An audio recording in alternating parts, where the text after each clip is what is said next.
The Three Musketeers by Alexandre Dumas. Chapter 18. Lover and Husband. "Ah, madame," said D'Artagnan, entering by the door which the young woman opened for him, "allow me to tell you that you have a bad sort of a husband." "You have, then, overheard our conversation?"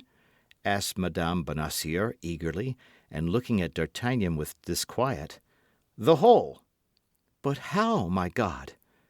"By a mode of proceeding known to myself, and by which I likewise overheard the more animated conversation which he had with the cardinal's police."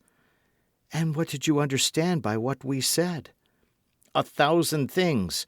In the first place, that, unfortunately, your husband is a simpleton and a fool.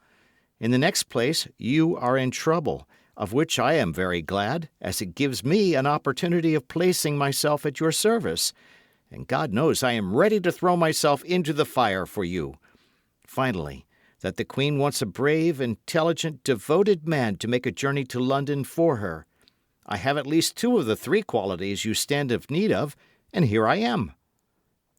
Madame Bonacieux made no reply, but her heart beat with joy, and secret hope shone in her eyes. "And what guarantee will you give me," asked she, "if I consent to confide this message to you?" "My love for you. Speak, command. What is to be done?" My God," murmured the young woman. "Ought I to confide such a secret to you, monsieur? You are almost a boy." "I see that you require someone to answer for me." "I admit that would reassure me greatly." "Do you know Athos?" "No." "Porthos?" "No." "Aramis?" "No. Who are these gentlemen?" "Three of the king's Musketeers. Do you know Monsieur de Tréville, their captain?" "Oh, yes, him. I know him. Not personally, but from having heard the Queen speak of him more than once as a brave and loyal gentleman." "You do not fear lest he should betray you to the cardinal?" "Oh, no, certainly not." "Well, reveal your secret to him, and ask him whether, however important, however valuable, however terrible it may be, you may not confide it to me." "But this secret is not mine, and I cannot reveal it in this manner." "You were about to confide it to Monsieur Bonacieux," said D'Artagnan with chagrin. "As one confides a letter to the hollow of a tree, to the wing of a pigeon, to the collar of a dog." "And yet you see plainly that I love you." "You say so." "I am an honourable man." "You say so." "I am a gallant fellow." "I believe it." "I am brave." "Oh, I am sure of that." "Then put me to the proof." Madame Bonacieux looked at the young man, restrained for a minute by a last hesitation, but there was such an ardour in his eyes, such persuasion in his voice, that she felt herself constrained to confide in him. Besides, she found herself in circumstances where everything must be risked for the sake of everything. The Queen might be as much injured by too much reticence as by too much confidence, and, let us admit it, the involuntary sentiment which she felt for her young protector decided her to speak. "Listen," said she. "I yield to your protestations, I yield to your assurances, but I swear to you, before God who hears us, that if you betray me and my enemies pardon me, I will kill myself while accusing you of my death." "And I swear to you before God, madame," said D'Artagnan, "that if I am taken while accomplishing the orders you give me, I will die sooner than do anything that may compromise anyone." Then the young woman confided in him the terrible secret of which chance had already communicated to him apart in front of the Samaritaine. This was their mutual declaration of love. D'Artagnan was radiant with joy and pride. This secret which he possessed, this woman whom he loved, confidence and love made him a giant. "I go," said he. "I go at once." "How, you will go?" said Madame Bonacieux. "And your regiment, your captain?" "By my soul, you have made me forget all that, dear Constance. Yes, you are right. A furlough is needful. Still another obstacle, murmured Madame Bonacieux sorrowfully. As to that, cried D'Artagnan, after a moment of reflection, I shall surmount it, be assured. How so? I will go this very evening to Tréville, whom I will request to ask this favour for me of his brother-in-law, Monsieur de Cessart. But another thing. What? Asked D'Artagnan, seeing that Madame Bonacieux hesitated to continue. You have perhaps no money? Perhaps is too much, said D'Artagnan, smiling. Then, replied Madame Bonacieux, opening a cupboard and taking from it the very bag which a half-hour before her husband had caressed so affectionately, take this bag. The cardinal's? Cried D'Artagnan, breaking into a loud laugh, he having heard, as may be remembered, thanks to the broken boards, every syllable of the conversation between the mercer and his wife. The cardinal's, replied Madame Bonacieux. You see, it makes a very respectable appearance. Pardieu! Cried D'Artagnan. It will be a double amusing affair to save the queen with the cardinal's money. You are an amiable and charming young man, said Madame Bonacieux. Be assured you will not find Her Majesty ungrateful. Oh, I am already grandly recompensed, cried D'Artagnan. I love you. You permit me to tell you that I do. That is already more happiness than I dared to hope. Silence, said Madame Bonacieux, starting. What? Someone is talking in the street. It is the voice of my husband. Yes, I recognize it. D'Artagnan ran to the door and pushed the bolt. He shall not come in before I am gone, said he, and when I am gone, you can open to him. But I ought to be gone too, and the disappearance of his money, how am I to justify it if I am here? You're right, we must go out. Go out? How? He will see us if we go out. Then you must come up into my room. Ah, said Madame Bonacieux, you speak that in a tone that frightens me. Madame Bonacieux pronounced these words with tears in her eyes. D'Artagnan saw those tears, and much disturbed, softened, he threw himself at her feet. With me you will be as safe as in a temple. I give you my word of a gentleman. Let us go, said she. I place full confidence in you, my friend. D'Artagnan drew back the bolt with precaution, and both, light as shadows, glided through the interior door into the passage, ascended the stairs as quietly as possible, and entered D'Artagnan's chambers. Once there, for greater security, the young man barricaded the door. They both approached the window, and through a slit in the shutter they saw Bonacieux talking with a man in a cloak. At the sight of this man, D'Artagnan started, and half drawing his sword, sprang toward the door. It was the man of Meung. What are you going to do? Cried Madame Bonacieux. You will ruin us all. But I have sworn to kill that man, said D'Artagnan. Your life is devoted from this moment, and does not belong to you. In the name of the Queen, I forbid you to throw yourself into any peril which is foreign to that of your journey. And do you command nothing in your own name? In my name, said Madame Bonacieux with great emotion, in my name, I beg you. But listen, they appear to be speaking of me. D'Artagnan drew near the window and lent his ear.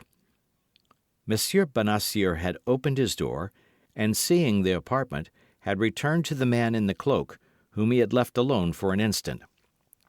She is gone, said he. She must have returned to the Louvre. You are sure, replied the stranger, that she did not suspect the intentions with which you went out? No, replied Bonacieux with a self-sufficient air. She is too superficial a woman. Is the young guardsman at home? I do not think he is. As you see, his shutter is closed, and you can see no light shine through the chinks of the shutters. All the same, it is well to be certain. How so? By knocking at his door. Go. I will ask his servant.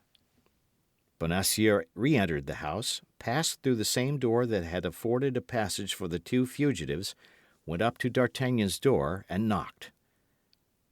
No one answered.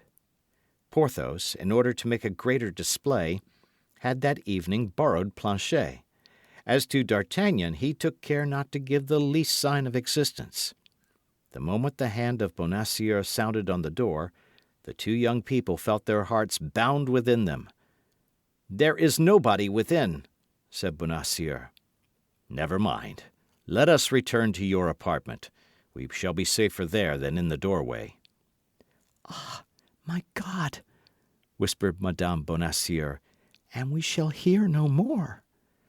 "On the contrary," said D'Artagnan, "we shall hear better." D'Artagnan raised the 3 or 4 boards which made his chamber another ear of Dionysius, spread a carpet on the floor, went upon his knees, and made a sign to Madame Bonacieux to stoop, as he did, toward the opening. "You are sure there is nobody there?" said the stranger. "I will answer for it," said Bonacieux. "And you think that your wife has returned to the Louvre, without speaking to anyone but yourself?" "I am sure of it." "That is an important point. Do you understand?" "Then the news I brought you is of value?" "The greatest, my dear Bonacieux. I don't conceal this from you." "Then the cardinal will be pleased with me?" "I have no doubt of it." "The great cardinal!" "Are you sure, in her conversation with you, that your wife mentioned no names?" "I think not." "She did not name Madame de Chevreuse, the Duke of Buckingham, or Madame de Verney?" "No, she only told me she wished to send me to London to serve the interests of an illustrious personage." "The traitor!" murmured Madame Bonacieux. "Silence!" said D'Artagnan, taking her hand, which, without thinking of it, she abandoned to him. "Never mind," continued the man in the cloak. "You were a fool not to have pretended to accept the mission. You would then be in present possession of the letter. The state, which is now threatened, would be safe, and you— "And I? Well, the cardinal would have given you letters of nobility." "Did he tell you so?" "Yes, I know that he meant to afford you that agreeable surprise." "Be satisfied," replied Bonacieux. "My wife adores me, and there is yet time." "The ninny!" murmured Madame Bonacieux.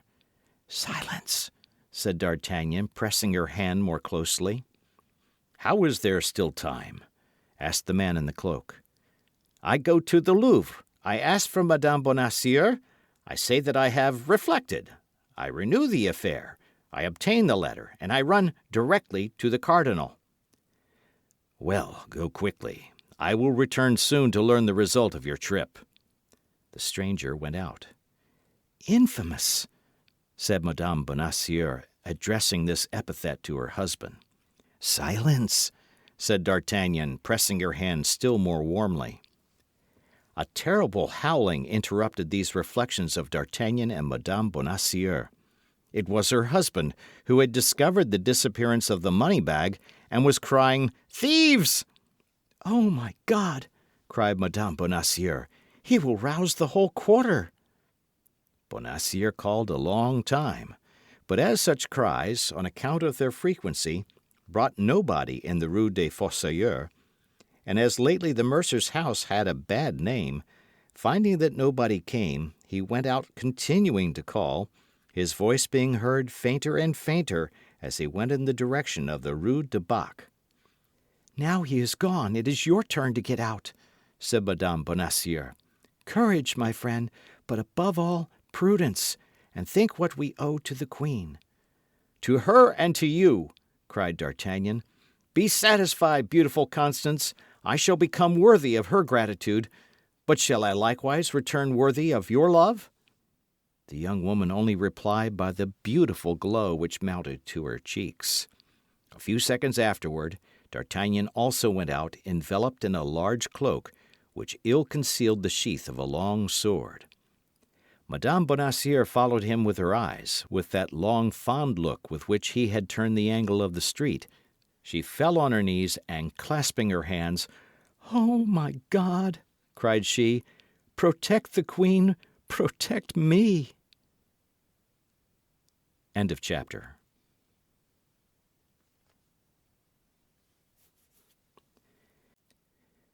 The Three Musketeers by Alexandre Dumas. Chapter 19. Plan of Campaign. D'Artagnan went straight to Monsieur de Tréville's. He had reflected that in a few minutes the cardinal would be warned by this cursed stranger, who appeared to be his agent, and he judged, with reason, he had not a moment to lose. The heart of the young man overflowed with joy. An opportunity presented itself to him in which there would be at the same time glory to be acquired and money to be gained, and as a far higher encouragement, it brought him into close intimacy with a woman he adored. This chance did, then, for him at once more than he would have dared to ask of Providence. Monsieur de Tréville was in his saloon with his habitual court of gentlemen. D'Artagnan, who was known as a familiar of the house, went straight to his office and sent word that he wished to see him on something of importance. D'Artagnan had been there scarcely 5 minutes when Monsieur de Tréville entered. At the first glance, and by the joy which was painted on his countenance, the worthy captain plainly perceived that something new was on foot. All the way along, D'Artagnan had been consulting with himself whether he should place confidence in Monsieur de Tréville, or whether he should only ask him to give him carte blanche for some secret affair. But Monsieur de Tréville had always been so thoroughly his friend, had always been so devoted to the king and queen, and hated the cardinal so cordially, that the young man resolved to tell him everything. "Did you ask for me, my good friend?" said Monsieur de Tréville. "Yes, monsieur," said D'Artagnan, lowering his voice.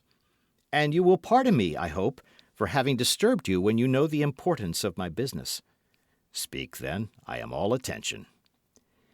"It concerns nothing less," said D'Artagnan, "than the honour, perhaps the life, of the queen." "What did you say?" asked Monsieur de Tréville, glancing round to see if they were surely alone, and then fixing his questioning look upon D'Artagnan. "I say, monsieur, that chance has rendered me master of a secret." "Which you will guard, I hope, young man, as your life." "But which I must impart to you, monsieur, for you alone can assist me in the mission I have just received from Her Majesty." "Is this secret your own?" "No, monsieur, it is Her Majesty's." "Are you authorized by Her Majesty to communicate it to me?" "No, monsieur, for on the contrary I am desired to preserve the profoundest mystery." "Why, then, are you about to betray it to me?"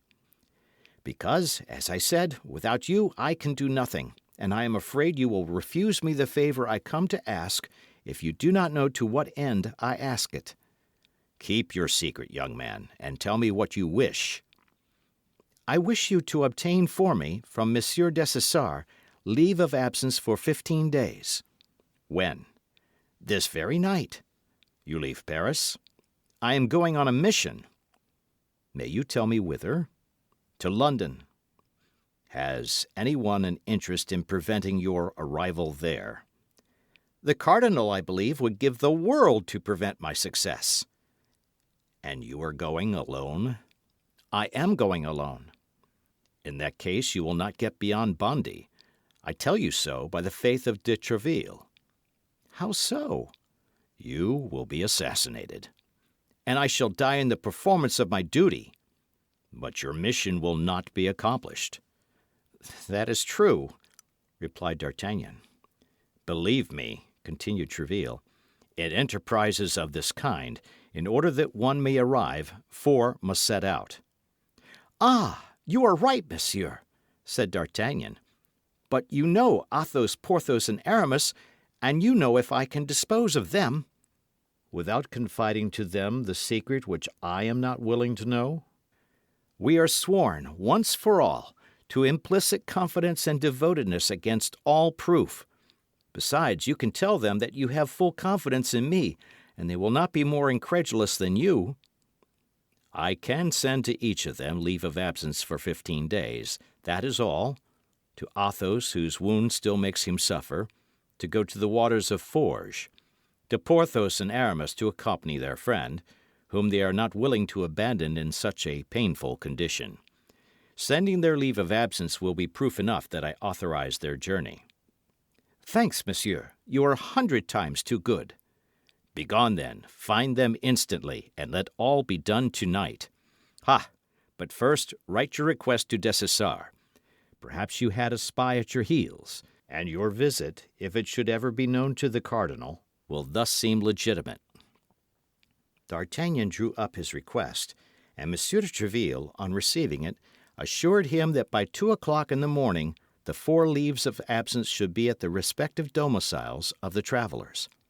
Have the goodness to send mine to Athos's residence. I should dread some disagreeable encounter if I were to go home. Be easy. Adieu, and a prosperous voyage. Apropos, said Monsieur de Tréville, calling him back. D'Artagnan returned. Have you any money? D'Artagnan tapped the bag he had in his pocket. Enough? Asked Monsieur de Tréville. 300 pistoles. Oh, plenty. That would carry you to the end of the world. Begone, then. D'Artagnan saluted Monsieur de Tréville, who held out his hand to him. D'Artagnan pressed it with a respect mixed with gratitude. Since his first arrival at Paris, he had had constant occasion to honour this excellent man, whom he had always found worthy, loyal, and great. His first visit was to Aramis, at whose residence he had not been since the famous evening on which he had followed Madame Bonacieux. Still further, he had seldom seen the young Musketeer, but every time he had seen him, he had remarked a deep sadness imprinted on his countenance. This evening, especially, Aramis was melancholy and thoughtful. D'Artagnan asked some questions about this prolonged melancholy. Aramis pleaded as his excuse a commentary upon the 18th chapter of St. Augustine, which he was forced to write in Latin for the following week, and which preoccupied him a good deal. After the two friends had been chatting a few moments, a servant from Monsieur de Tréville entered, bringing a sealed packet. "What is that?" asked Aramis. "The leave of absence monsieur has asked for," replied the lackey. "For me, I have asked for no leave of absence." "Hold your tongue and take it," said D'Artagnan. "And you, my friend, there is a demi-pistole for your trouble. You will tell Monsieur de Tréville that Monsieur Aramis is very much obliged to him. Go." The lackey bowed to the ground and departed. "What does all this mean?" asked Aramis. "Pack up all you want for a journey of a fortnight and follow me." "But I cannot leave Paris just now without knowing—" Aramis stopped. "What has become of her? I suppose you mean," continued D'Artagnan. "Become of whom?" asked Aramis. "The woman who was here, the woman with the embroidered handkerchief." "Who told you there was a woman here?" replied Aramis, becoming as pale as death. "I saw her." "And you know who she is?" "I believe I can guess, at least." "Listen," said Aramis. "Since you appear to know so many things, can you tell me what has become of that woman?" "I presume that she has returned to Tours." "To Tours? Yes, that may be. You evidently know her. But why did she return to Tours without telling me anything?" "Because she was in fear of being arrested." "Why has she not written to me then?" "Because she was afraid of compromising you." "D'Artagnan, you restore me to life," cried Aramis. "I fancied myself despised, betrayed. I was so delighted to see her again. I could not have believed she would risk her liberty for me. And yet for what other cause could she have returned to Paris?" "For the cause which today takes us to England." "And what is this cause?" demanded Aramis. "Oh, you'll know it some day, Aramis, but at present I must imitate the discretion of the doctor's niece." Aramis smiled as he remembered the tale he had told his friends on a certain evening. Well, then, since she has left Paris, and you are sure of it, D'Artagnan, nothing prevents me, and I am ready to follow you. You say we are going to see Athos now, and if you will come thither, I beg you to make haste, for we have lost much time already. A propos, inform Bazin. Will Bazin go with us? Asked Aramis. Perhaps so. At all events, it is best that he should follow us to Athos's. Aramis called Bazin, and after having ordered him to join them at Athos's residence, said, "Let us go, then," at the same time taking his cloak, sword, and 3 pistols, opening uselessly 2 or 3 drawers to see if he could not find stray coin. When well assured this search was superfluous, he followed D'Artagnan, wondering to himself how this young guardsman should know so well who the lady was to whom he had given hospitality, and that he should know better than himself what had become of her. Only as they went out, Aramis placed his hand upon the arm of D'Artagnan, and looking at him earnestly, "You have not spoken of this lady," said he, "to nobody in the world, not even to Athos or Porthos. I have not breathed a syllable to them. Good enough." Tranquil on this important point, Aramis continued his way with D'Artagnan, and both soon arrived at Athos's dwelling. They found him holding his leave of absence in one hand and Monsieur de Tréville's note in the other. "Can you explain to me what signify this leave of absence and this letter, which I have just received?" said the astonished Athos. "My dear Athos, I wish, as your health absolutely requires it, that you should rest for a fortnight. Go, then, and take the waters of Forges, or any that may be more agreeable to you, and recuperate yourself as quickly as possible. Yours affectionately, de Tréville." "Well, this leave of absence and that letter mean that you must follow me, Athos." "To the water of Forges?" "There or elsewhere." "In the king's service." "Either the king's or the queen's. Are we not their majesties' servants?" At that moment Porthos entered. "Pardieu!" said he, "here is a strange thing. Since when, I wonder, in the Musketeers, did they grant men leave of absence without their asking for it?" "Since," said D'Artagnan, "they have friends who ask it for them." "Ah, ah!" said Porthos. "It appears there's something fresh here." "Yes, we are going," said Aramis. "To what country?" demanded Porthos. "My faith, I don't know much about it," said Athos. "Ask D'Artagnan."